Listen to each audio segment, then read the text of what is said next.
공부 습관 이전에 공부 정서라는 걸 채워줘야 되는데, 내가 처음에 무언가를 배울 때 어떠한 정서감으로 그걸 배웠느냐에 따라 공부 정서가 좋아지느냐 안 좋아지느냐 영향을 줘요. 공부 정서력이 좋은 아이들, 우리가 보통 이 아이는 어떻게 공부를 하는데 이 힘든 공부를 이렇게 즐겁다고 얘기하면서 하지? 라는 아이들이 있어요. 그 아이들은 이미 초등학교 입학 전에. 안녕하세요. 반갑습니다. 초등교육 전문가 김선호입니다. 초등교육 채널 초등사이다 운영하고 있고요. 서울 사립초에서 지금 16년 동안 아이들을 가르치고 있습니다. 초등 자존감의 힘 등 많은 자녀 교육서를 집필했고요. 또 교육청이나 도서관에서 우리 학부모님들을 위해서 자녀 교육 강연 진행하고 있습니다. 공부 때문에 힘들어 하시는 분들의 대부분은 중상위권 학부모님들이에요. 점수로 하면 80점에서 90점에 계속 머물러 있는 아이들의 학부모님들이 공부에 대한 고민들이 많으셔요. 좀 폭넓게 보면 70점대까지도 볼 수 있는데, 요즘에는 생각들이 많이 바뀌셔서 그냥 계속 60점, 70점 맞는다? 그러면 뭐 다른 길이 있지 하고선 길을 알려주시려는 분들이 있고요. 초등학부모님 중에 좀 연령대가 한 50대 초반이신 학부모님들이 계신 경우가 있어요. 좀 늦게 아이를 낳으신 분들. 그런 분들은 아이들이 70점 정도 맞아도 그래도 어떻게 대학은 좋은 데를 가야 된다고 이제 생각하시는 경향이 많아서 공부에 대한 걱정이나 염려가 많으시죠. 중상위권 어머님들의 특징은 항상 한 가지 질문이 먼저 나오죠. 꼭 틀리는 데서만 틀린다. 그리고 계속 이 점수에 머물러 있다. 왜 맨날 실수를 한다. 조금만 더 집중하면 될 것 같은데 집중을 잘 안 한다. 우리 아이가 왜 그런지 물어보시면 아이에 따라 답변들이 다 다르거든요. 선행 정도를 줄 수도 있고, 또 성향상의 문제일 수도 있고, 동기 부족이나 그 성향에 맞게 답변을 드리죠. 똑같은 상황이라 똑같은 질문이라도 답변은 좀 달라요. 지금 이 시기에 학원을 보내야 되느냐 말아야 되느냐 라는 질문들도 많이 하시는데, 어떤 아이는 보내야 된다고 말씀드리고, 또 어떤 아이는 지금 보낼 필요가 없다고 말씀드리고, 질문은 같아도 아이에 따라 답변은 다르다. 공부 습관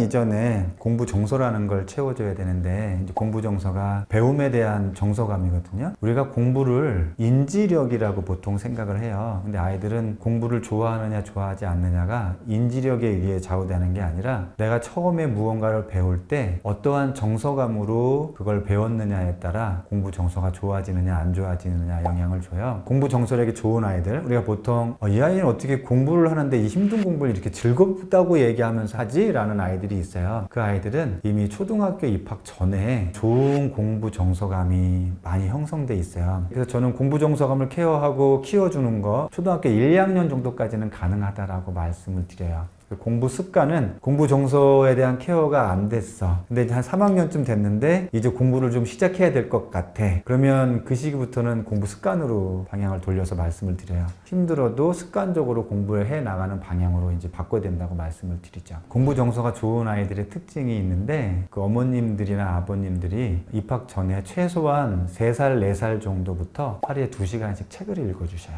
이게 공통점이에요. 우리는 다 알아요. 어떻게 하루에 2시간씩 책을 읽어줘요? 힘들게. 근데 어떻게 보면 힘든데 어떻게 보면 가장 쉬운 거예요. 왜냐면 그 시기에 하루에 2시간 정도씩, 늦어도 3, 4살부터 이렇게 책을 읽어주신 부모님들은 이제 초등학교 1, 2학년만 돼도 아이가 스스로 책을 읽고 공부에 대한 걸 해나가기 시작해서 그 이후부터 신경 쓸 일이 별로 없어요. 그런 걸로 치면 그 시기에 책을 읽어주는 게 훨씬 덜 힘들어요. 한 번에 몰아서 2시간씩 읽어주라는 게 아니라 20분 읽어줬다가 30분 읽어줬다가 또 내가 읽어줬다가 아이 아빠가 읽어줬다가 이렇게 틈틈이 역할을 바꿔가면서 해주시면 좋고요. 잠자리에 들기 전에 읽어주는 게 아주 효과가 좋아요. 그게 무슨 말이냐면, 우리의 무의식은 잠이 들면 깨어나요. 그래서 낮에 있었던 것들 중에 필요 없는 것들 정리하고, 위험하다거나 오랫동안 간직해야 되겠다고 하는 정서적인 것들, 느낌들을 내면의 깊은 곳에 새겨넣기 시작해요. 그 시간이 잠이 든 시간인데, 잠들기 직전에 엄마나 아빠가 은은한 조명 켜놓고 책을 읽어주면 함께 책을 읽었던 좋은 느낌들이 무의식들이 계속 저장을 시켜놔요.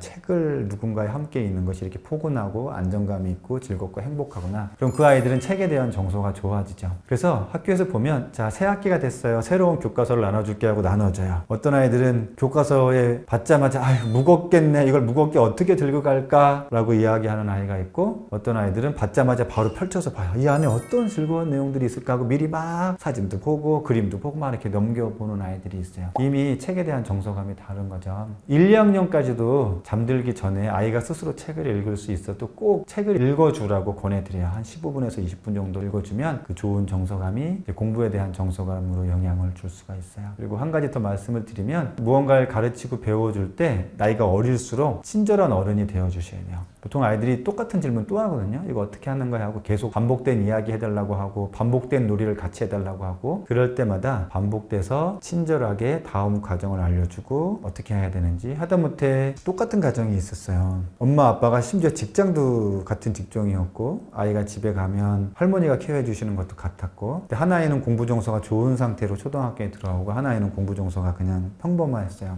이 차이가 뭐였냐면 아이가 유치원 끝나고 집에 가면 할머니가 계셔요. 된장찌개를 만들거나 뭐 그러고 계셔요. 그럼 한 할머니는 이 아이가 다가왔을 때 넌 여기서 그러면 두부를 만지작거려 하면서 두부를 썰게 한다거나 뭔가 이렇게 친절하게 알려줘요. 다른 한 할머니는 지금 바빠. 저기 가서 그냥 놀고 있어. 배움에 대한 정서가 달라지는 거예요. 누군가가 어설프더라도 할 수 있게 해주면서 옆에서 그 과정을 같이 해나가는 아이들은 새로운 것들을 배울 때마다 계속 더 하고 싶어져요. 근데 그러한 기회에 할머니 이거 어떻게 나도 좀 같이 해보면 안 돼? 아니야 위험해. 안 돼. 지금 난 바빠. 넌 저기서 너 장난감 갖고 놀아. 그러면 이 아이들은 새로운 것들에 대한 것들이 생겼을 때 행복감을 느끼질 못해요. 오히려 하라고 다가올 때 이제 하기 싫다는 과정이 되죠. 그래서 미취학 시기에 책 많이 읽어주는 거랑 반복적으로 친절한 어른이 되어주시는 게 무척 중요합니다. 공부 습관은 3학년 이상이 됐음에도 불구하고 이제 공부에 신경 써야 되는데 잘 안 된다. 그럼 그때부터는 정서감보단 습관 쪽으로 가셔야 됩니다. 실수가 뭐냐면 그럼 이러한 습관을 잡으려면 최소 기간이 60일이에요. 60일을 관리를 해주셔야 되는데 관리를 안 해주고 아이가 습관이 잡기를 바라셔요. 이게 가장 큰 실수예요. 관리해주라고 해서 꼬치꼬치 캐물으라는 게 아니라 예를 들면 이런 거예요. 하루에 책 읽어. 책 읽는 거 습관으로 해 라고 해놓고 관리를 안 해요. 적어도 그날 책을 읽었는지 몇 분 읽었는지 어떤 책을 읽었는지는 물어봐줘야죠. 그리고 간단하게 체크리스트처럼 체크를 매일매일 60일 이상을 반복해야 돼요. 그런데 엄마가 이런 걸 체크할 거야 라는 걸 구체적으로 알려주셔야 돼요. 예를 들어 책을 읽어가 아니라 책을 저녁 먹고 나서 소파에 앉아서 읽어. 누워서 읽어도 읽는 건 상관없어. 근데 저녁 먹고 나서 소파에서 읽어. 그럼 최소한 두 가지가 구체적이죠. 시간이랑 장소. 이렇게 공부에 대한 습관을 들일 때도 시간하고 장소를 분명하게 구체적인 언급을 해주세요. 시간, 장소와 해야 될 것이 있겠죠. 분량을 명확하게 알려주시고 그리고 그것을 그날 했는지 안 했는지 꼭 매일 체크를 하셔야 돼요. 이걸 60일 이상. 그래야 이게 습관이 잡혀요. 체크를 했다 안 했다 하고 며칠 만에 체크하면서 왜 안 했냐고 화내고 그게 아니라 안 했으면 무엇 때문에 안 하게 됐는지 정말 그 시간에 어려웠는지 거기에 장소가 어려움이 있는지 그런 얘기 듣고 그런 것들이 어렵다 그러면 시간과 장소를 바꿔주시는 거예요. 그걸 제가 관리라고 말씀을 드려요. 그렇게 해서 한 가지 습관을 잡으면 아이마다 편차를 다른데 어떤 아이들은 30일 만에 습관이 되는 아이도 있어요. 어떤 아이는 60일 걸리고 90일 걸리는데 저는 최소한 60일 정도 관리를 한다. 그리고 공부 습관이라는 게 대부분 교과 습관이기 때문에 이러한 해야 될 양과 분량을 여러 과목을 동시에 하려는 실수를 벌이셔요. 마음이 급하거든요. 영어도 하게 해야 될 것 같고 수학도 하게 해야 될 것 같고 근데 아직 초등시기이기 때문에 특히 겨울방학을 이용해서 아니면 여름방학을 이용해서 한 가지 과목에만 습관을 들여도 돼요. 과목마다 공부하는 방법이 좀 달라요. 한 가지 과목에 한 3달 정도 집중해서 습관을 들여라. 그러면 아이가 본인이 성취한 게 나와요. 예를 들면 문제집 한 권이 끝났다거나 그런 구체적인 성취물이 나오는데 그 결과물이 이루어질 때까지는 한 과목에 집중하고 그 패턴에 익숙해지면 다른 과목에서 아이들이 이 체득된 이 방식을 접목을 시키기 시작해요. 그러면서 이제 확대해 나가기 때문에 동시에 여러 과목을 하면 이 3달 만에 올 성취도가 2과목이면 6달, 3과목이면 9달 이렇게 길게 늘어져요. 그러면 습관을 잡기가 어려워져요. 일단 한 과목에 집중해서 습관을 잡고 일종의 구체적인 성취감을 맛보게 해라. 그러면 다음 과목을 진행할 때 훨씬 더 수월하게 습관을 잡을 수 있다. 이렇게 말씀을 드리고 싶어요.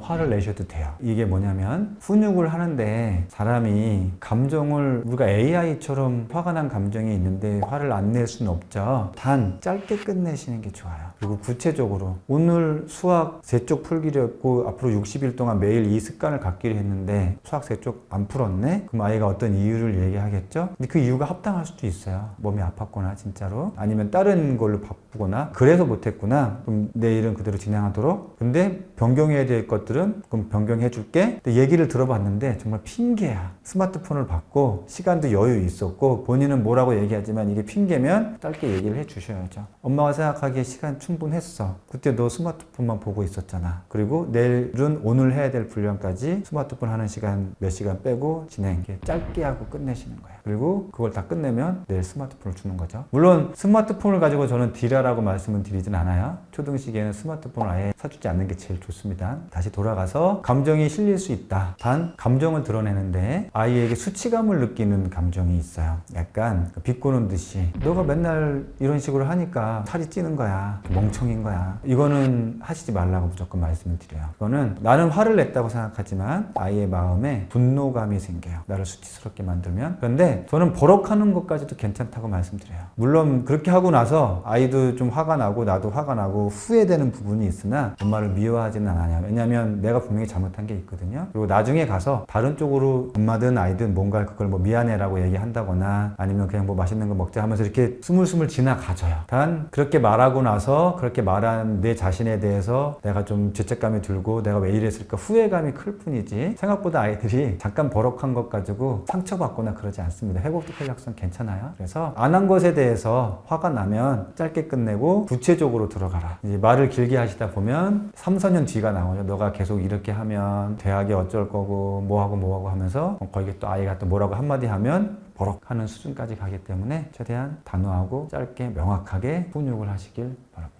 힘들다는 이유로 안 하게 하는 건 전 권하지 않아요. 분량이 많으면 분량을 적게 조절해 주거나 근데 예를 들어 이런 거죠. 학교 숙제예요. 근데 힘들어요. 너무 힘드니까 그냥 안 해 이것보단 완벽하게 하진 않아도 너가 할 수 있는 한에서 일단 완결은 짓고 보내시는 게 좋아요. 이게 공부 습관을 하게 하는 이유가 공부에 대한 성실성을 갖추기 위함인데 숙제나 과제를 힘들다고 안 하면 성실성이 채워지지 않아요. 그러면 그냥 공부에 대해서는 끝까지 갈 수 없다라고 보시면 돼요. 분량을 줄여서라도 꾸준하게만 하면 안 되는 경우는 저는 없다고 말씀을 드려요. 단 아이의 성향이나 그런 거에서 굳이 이렇게 행복하지 않는데 꼭 이것만이 아니라 공부가 아닌 다른 쪽으로 하게 해주고 싶어 라고 하면 성실함이 있어야 돼요. 입시 준비가 아니더라도 내가 축구라면 축구, 뭐 농구가 될 수도 있고 연예인이 되고 싶은 걸 수도 있고 그럼 춤 연습을 하든 노래 연습을 하든 글쓰기를 하든 성실성에 있어서는 꼭 쥐고 가셔야 돼요. 그냥 그때마다 난 공부가 아니야 다른 거 하고 싶어 라고 해도 3개월을 대부분 다 못 가요.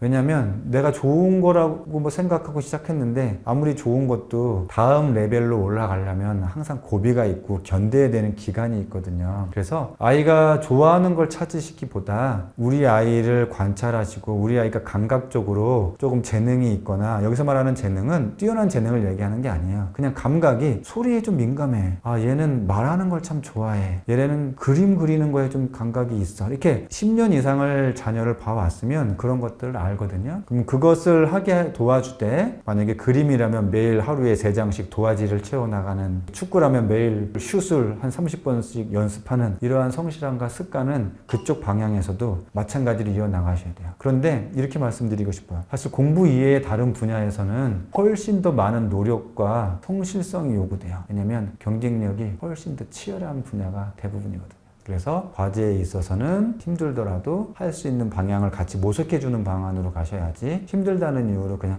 하지 말고 안 하고 그냥 가도 돼. 그거는 권하지 않습니다. 효과적인 공부 습관을 위해서는 매일매일이 필요해요. 주말에 가끔 검사하거나 주말을 이용해서 뭔가 습관을 잡는 건 일주일에 한 번씩은 습관이 잡힐 텀이 아니라는 것부터 먼저 말씀을 드리고 싶어요. 그런데 매일매일을 5분에서 10분 정도만 관리하셔도 돼요. 20분, 30분 뭐 문제집 채점부터 시작해서 다 해주지 않으셔도 돼요. 했는지 안 했는지만 매일 체크하시고 오히려 주말에 하루 정도는 내가 좀 부모로서 여유 있는 시간 갖고 함께하는 그 시간 동안 아이의 교과를 보시고 사회나 과학 교과에서 지금 배우고 있는 부분을 주말을 이용해서 활용하시면 돼요. 예를 들어 6학년 아이들은 이제 지구와 달이라는 단원에서 태양계라는 단원을 배우는데 그러면 가까운 천문대에 가서 관련된 것들을 보는 거죠. 뭐 사회 역사에서 만약에 민주화 운동이다 그러면 실질적으로 그때 학생들이 운동을 했던 그런 장소 그런 곳에 찾아가거나 관련된 역사 박물관을 가거나 그런 것들을 활용하면 현실감 있는 교육이 될 수 있죠. 공부하는 아이로 만들고 싶다는 욕망이 아주 강하다. 우리 아이가 아직 미취학 아동이라면 다시 말씀드리지만 빨리 책 읽어주기부터 시작하시라. 초등학교 3학년이 이미 지났다. 그러면 공부 습관 쪽으로 방향을 트는데 이런 겁니다. 구체적일수록 습관이 잡혀요. 조금이라도 괜찮으니까 이걸 매일 하게 해준다라는 걸 놓치지만 않으면 다른 건 모르겠어. 너무 진짜 안 하려고 그래. 그래도 수학은 좀 잘하게 하고 싶어. 그러면 하루에 한 장이면 두 쪽이죠. 두 쪽씩만 매일 수학 문제집을 풀면 이 아이가 초등학교 6학년 됐을 때면 중학교 3학년 수학 문제집이 끝나 있어요. 하루에 두 쪽씩만 풀어도. 그래서 그렇게 어려운 일은 아니다. 매일 조금씩만 하는 걸 구체적으로 내가 옆에서 꼭 체크해 주겠다. 그것만 실행에 옮기시면 됩니다.